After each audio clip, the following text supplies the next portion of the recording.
இங்க முகம் மூடி யாரும் செல்ல வேண்டிய அவசியம் இல்லை, அனைவருக்கும் ஒரு வெளிப்படையான ஆட்சிதான் செய்வோம் என்று.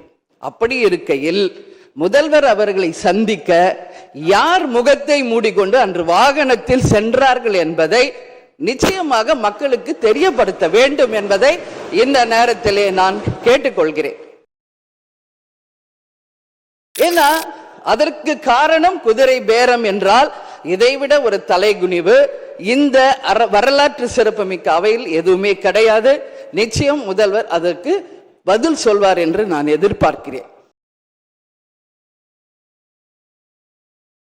பேரவைத் தலைவர் அவர்களே, முதலமைச்சர் அவர்களே, எதிர்க்கட்சி தலைவர் அவர்களே, சட்டமன்ற உறுப்பினர்களே, மதசார்பற்ற வெற்றி கூட்டணியினுடைய தலைவர் அண்ணன் ஸ்டாலின் அவர்களுக்கும், தேசிய முற்போக்கு திராவிட கழகத்தின் நிறுவன தலைவர் புரட்சி கலைஞர் கேப்டன் அவர்களை வணங்கி இந்த வரலாற்று சிறப்புமிக்க இந்த அவையிலே இன்றைக்கு மிக முக்கியமான நாளான இந்த நாளில் என்னுடைய உரையிலே நேற்றே முதலமைச்சர் அவர்களுக்கு இன்றைக்கு பெரும்பான்மையை நீங்கள் நிரூபிக்க வேண்டும் என்று என்னுடைய வாழ்த்துக்களை நேற்றே நான் பதிய வைத்திருக்கிறேன். அதே போல முதலமைச்சர் அவர்கள் செய்த நல்ல விஷயங்களையும் நாம் பாராட்டி இருக்கிறோம்.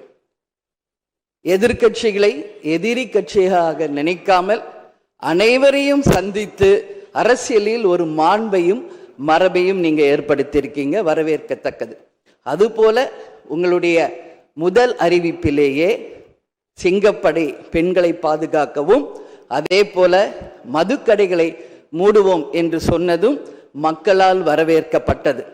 அந்த வகையில் முதலில் 717 மதுக்கடைகளை மூடியது ஒட்டுமொத்த தமிழக மக்களால் வரவேற்கப்பட்டது.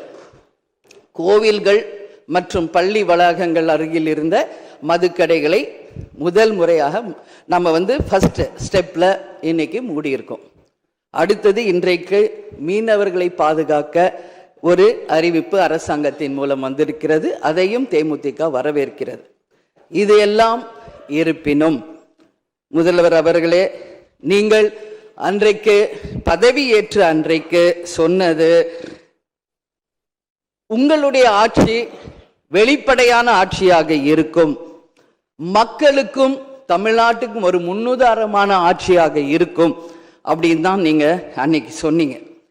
அதுபோல அரசு குடும்பத்தில் இருந்து வந்தவன் அல்ல, ஒரு எளிமையான குடும்பத்தில் இருந்து வந்தவன் தான் என்பதை முதலமைச்சராக நீங்க பதவியேற்றதை அனைவருமே வரவேற்றோம், மக்களும் வரவேற்றனர்.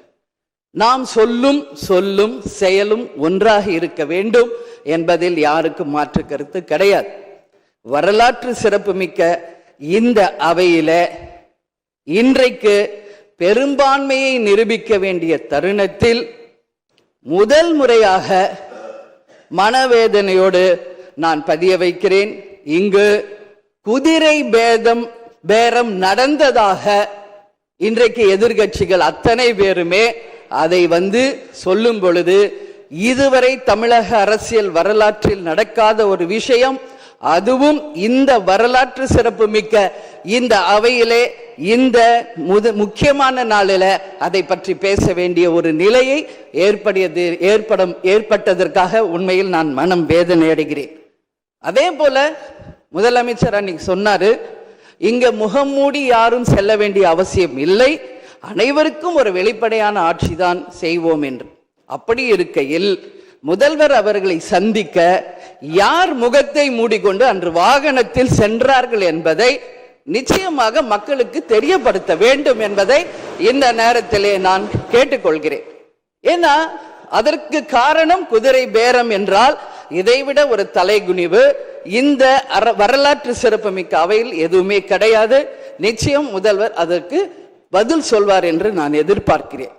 அதே போல அரசு குடும்பத்தில் இருந்து நான் வந்தவன் இல்லை என்று முதல்வர் சொல்லும் பொழுது வரவேற்றார்கள் அனைவரும்.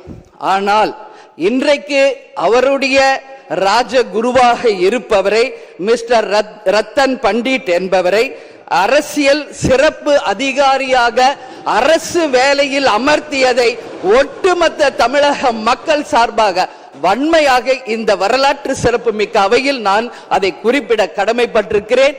அப்படி உங்களுக்கு ராஜகுருவா இருந்தா உங்க பர்சனலா அவரை வச்சுக்கணும். பட் அவரை அரசு உயர் பதவியில கொண்டு வந்து இளைஞர்களை நம்பி மக்கள் வாக்களிச்சிருக்காங்க. இந்த இளைஞர்களுக்கு நீங்கள் என்ன உதாரணத்தை சொல்கிறீர்கள், என்ன வரலாற்றை நீங்கள் சொல்ல விரும்புகிறீர்கள், வருங்கால இளைஞர்களுக்கும் எதிர்காலத்திற்கும் இதன் மூலம் என்ன மெசேஜ் நீங்க சொல்றீங்க அப்படிங்கறத நிச்சயம் தெளிவுபடுத்தணும்.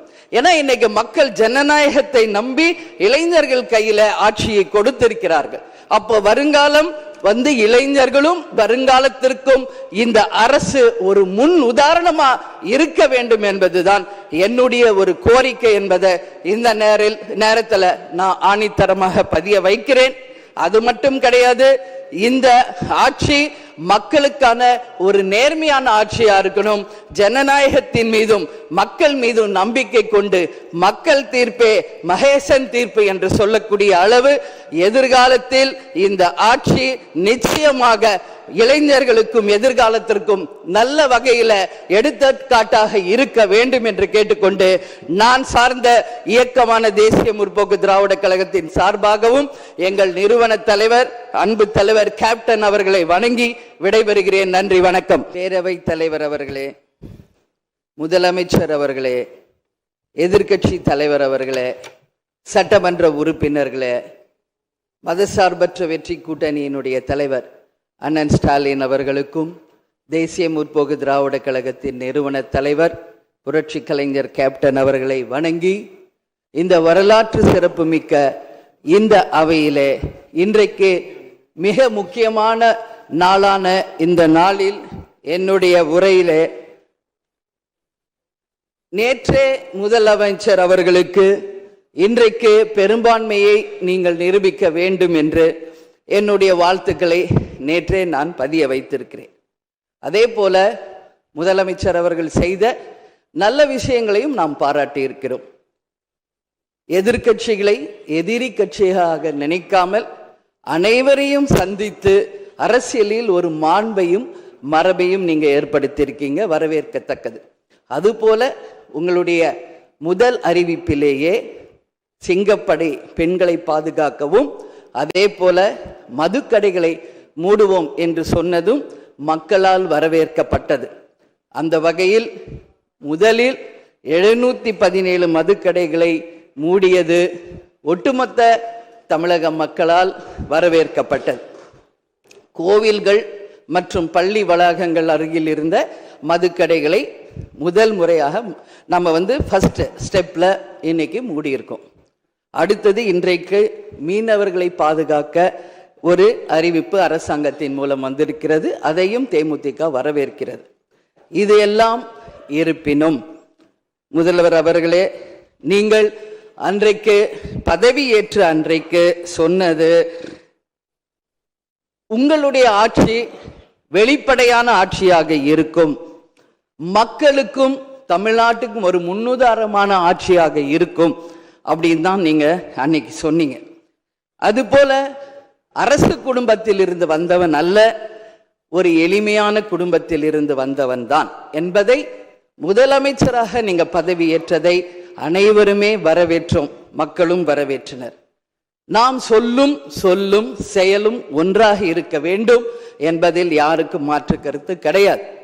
வரலாற்று சிறப்பு மிக்க இந்த அவையில இன்றைக்கு பெரும்பான்மையை நிரூபிக்க வேண்டிய தருணத்தில் முதல் முறையாக மனவேதனையோடு நான் பதிய வைக்கிறேன், இங்கு குதிரை பேரம் நடந்ததாக இன்றைக்கு எதிர்க்கட்சிகள் அத்தனை பேருமே அதை சொல்லும் பொழுது, இதுவரை தமிழக அரசியல் வரலாற்றில் நடக்காத ஒரு விஷயம், அதுவும் இந்த வரலாற்று சிறப்பு மிக்க இந்த அவையிலே இந்த முக்கியமான நாளில அதை பற்றி பேச வேண்டிய ஒரு நிலையை ஏற்பட்டதற்காக உண்மையில் நான் மனம் வேதனை அடைகிறேன். அதே போல முதலமைச்சர் அன்னைக்கு சொன்னாரு, இங்க முகம் மூடி யாரும் செல்ல வேண்டிய அவசியம் இல்லை, அனைவருக்கும் ஒரு வெளிப்படையான ஆட்சி தான் செய்வோம் என்று.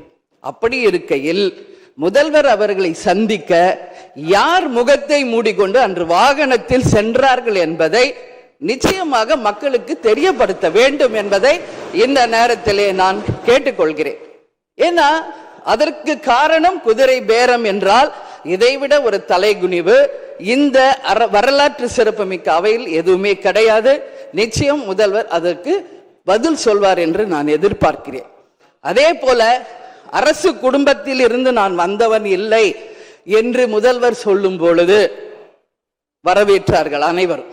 ஆனால் இன்றைக்கு அவருடைய ராஜகுருவாக இருப்பவரை மிஸ்டர் ரத்தன் பண்டிட் என்பவரை அரசியல் சிறப்பு அதிகாரியாக அரசு வேலையில் அமர்த்தியதை ஒட்டுமொத்த தமிழக மக்கள் சார்பாக வன்மையாக இந்த வரலாற்று சிறப்பு மிக்க அவையில் நான் அதை குறிப்பிட கடமைப்பட்டிருக்கிறேன். அப்படி உங்களுக்கு ராஜகுருவா இருந்தா உங்க பர்சனலா அவரை வச்சுக்கணும். பட் அவரை அரசு உயர் பதவியில கொண்டு வந்து இளைஞர்களை நம்பி மக்கள் வாக்களிச்சிருக்காங்க. இந்த இளைஞர்களுக்கு நீங்கள் என்ன உதாரணத்தை சொல்கிறீர்கள், என்ன வரலாற்றை நீங்கள் சொல்ல விரும்புகிறீர்கள், வருங்கால இளைஞர்களுக்கும் எதிர்காலத்திற்கும் இதன் மூலம் என்ன மெசேஜ் நீங்க சொல்றீங்க அப்படிங்கறத நிச்சயம் தெளிவுபடுத்தணும். ஏன்னா இன்னைக்கு மக்கள் ஜனநாயகத்தை நம்பி இளைஞர்கள் கையில ஆட்சியை கொடுத்திருக்கிறார்கள். அப்போ வருங்காலம் இளைஞர்களும் வருங்காலத்திற்கும் இந்த அரசு ஒரு முன் உதாரணமா இருக்க வேண்டும் என்பதுதான் என்னுடைய ஒரு கோரிக்கை என்பதை இந்த நேரத்தில் நான் ஆணித்தரமாக பதிய வைக்கிறேன். அது மட்டும் கிடையாது, இந்த ஆட்சி மக்களுக்கான ஒரு நேர்மையான ஆட்சியா இருக்கணும். ஜனநாயகத்தின் மீதும் மக்கள் மீதும் நம்பிக்கை கொண்டு மக்கள் தீர்ப்பே மகேசன் தீர்ப்பு என்று சொல்லக்கூடிய அளவு எதிர்காலத்தில் இந்த ஆட்சி நிச்சயமாக இளைஞர்களுக்கும் எதிர்காலத்திற்கும் நல்ல வகையில எடுத்துக்காட்டாக இருக்க வேண்டும் என்று கேட்டுக்கொண்டு நான் சார்ந்த இயக்கமான தேசிய முற்போக்கு திராவிட கழகத்தின் சார்பாகவும் எங்கள் நிறுவன தலைவர் அன்பு தலைவர் கேப்டன் அவர்களை வணங்கி விடைபெறுகிறேன். நன்றி, வணக்கம்.